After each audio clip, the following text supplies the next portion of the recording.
Hello everyone, you're watching a video on a Lithic Blade weapon review. This is a weapon that's event exclusive, so after March 16th, it's going to be gone. Since this is the case, is it worth it to actually pull for the weapon? Let's actually get into the review and find out. First things first, let's take a look at the base attack stat of 42. For those who don't know, base attack is the foundation which most directly affects how much damage you can actually do. On a list of stats you want the most to increase your damage, base attack is ranked first, followed by damage percent bonuses, attack percent, and then flat attack. Going back to the base attack stat, a base attack of 42 is actually average for a 4-star weapon. It's not the best, but it's definitely not the worst. For reference, 4-star weapons can have a base attack stat of either 41, 42, or 44. At level 90, that base attack turns into 565 points, 510 points, and 450 points respectively. The difference is just about 55 points each, with a huge gap of 111 between a 41 base attack weapon and a 44 base attack weapon.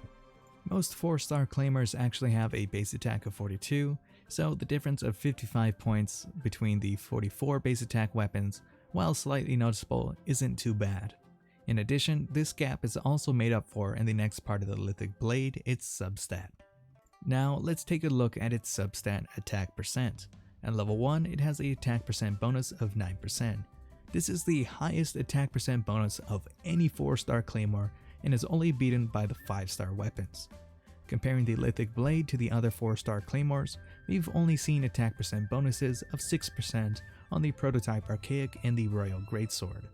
A gap of 3% isn't too bad until you look at the difference at level 90, where that 9% turns into a 41.3% attack bonus, and that 6% turns into a 27.6% attack bonus.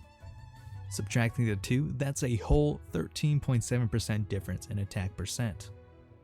This is a really good bonus, and this actually makes the Lithic Blade on par with the overall attack stats given by the Prototype Animus that has a base attack of 44 and an attack percent bonus of 6%.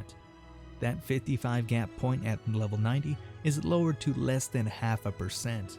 In simple terms, this is a really nice substat that lets it be on par with the heavy hitting 4-star claymores out there. A weapon isn't just its base stat and substat though, so let's look at the weapon's ability. Taking a look at the weapon's ability, it lets you increase your crit rate by 3% and attack by 7% for every character from Leah you have on your team. This means at max potential, this ability will give you a boost of 12% crit rate and 28% attack. This is actually really powerful. Crit rate is one of the most hardest stats to increase, and the more crit rate you have means more reliable crit damage, which means more DPS.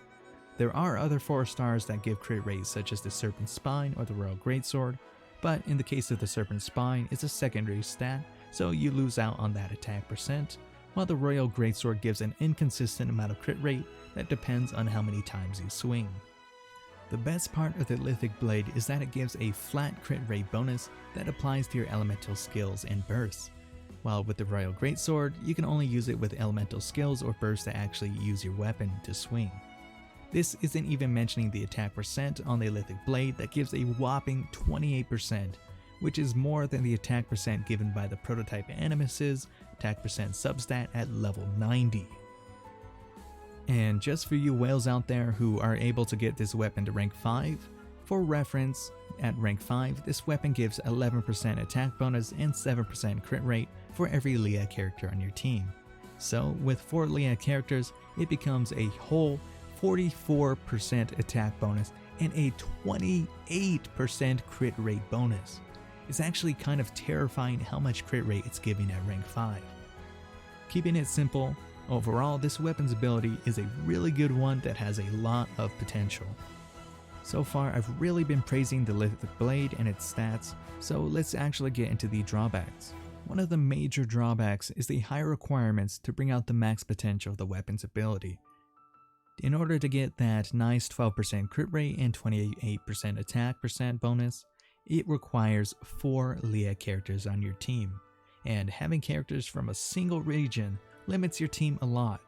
For example, if you are looking to have an Anemo character on your team, there is only one Anemo character from Leah, which is the 5-star character Xiao, If you didn't get him during the banner, you're out of luck. Another example of limiting your team is there are no 4-star bow characters in Lieh. There is Ganyu, but she is a 5-star character that you only could have gotten during her event. And going even further into the limitations, Ningguang is the only catalyst user out of every Lieh character. So if you have any really good catalysts that aren't good on Ningguang, you're out of luck. There are actually really good composition teams you can make out of just Lieh characters, but there is another problem. How many of your Lieh characters are actually leveled up? 50% of characters are from Mondstadt, and I'm sure a lot of you guys have Mondstadt characters on your team. If you only create a team of Lieh characters, you are wasting all of the resources you put into any of your Mondstadt characters. Are you even able to afford the resources to level up more Lieh characters, their talents, and grind out some more artifacts just to suit this weapon's ability? This weapon is definitely not worth going that far unless you get it to rank 5. Just to give you guys a reference on how much resources it takes to level up a character, in order to get it to level 90, it requires over 400 Hero's Wit and over 1.5 million Mora. This doesn't even include the resin required for the character ascension materials or even the talent books.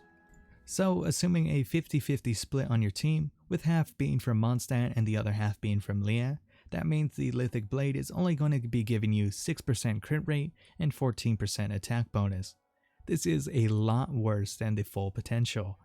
Maybe you can stretch it to 3 Lieh characters in which you'll get 9% crit rate and 21% attack, which is actually a little bit better, and in that case it might be worth it.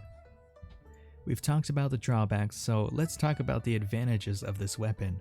First things first, if you're able to make a full Lieh team, this weapon synergizes very well with the Lithic Spear. The only spear characters are from Lieh, and while 2 of them are 5 stars, there is also Xiangling, who everyone is guaranteed to get. In addition, the abilities of the Lithic Blade are really simple. It's nothing complicated that requires cooldown tracking or any thought at all. It's a simple yet powerful stat boost that you can just hack and slash with. So what's the verdict? After reviewing this weapon, is it worth pulling for? Well, if you have a team of 3 or more Lieh characters that you can easily make, then yeah, this weapon is probably worth you to draw on. Its super high substat makes it on par with heavy hitting 4-star claymores, and having a solid boost in crit rate and attack percent on top of that is actually really good. On the other hand, if you only have 2 or less leveled up Lieh characters, or you need to stretch your team to make this weapon's ability work, I really wouldn't recommend pulling for this weapon. It's not worth all the effort and resources to make it work. Don't forget though that this is my own opinion on the weapon. At the end of the day, if you feel it's worth it to wish for this weapon, then go for it. Who am I to stop you from achieving your dreams? Anyways guys, I hope my review helped you out and you enjoyed the video, and I'll see you in the next one.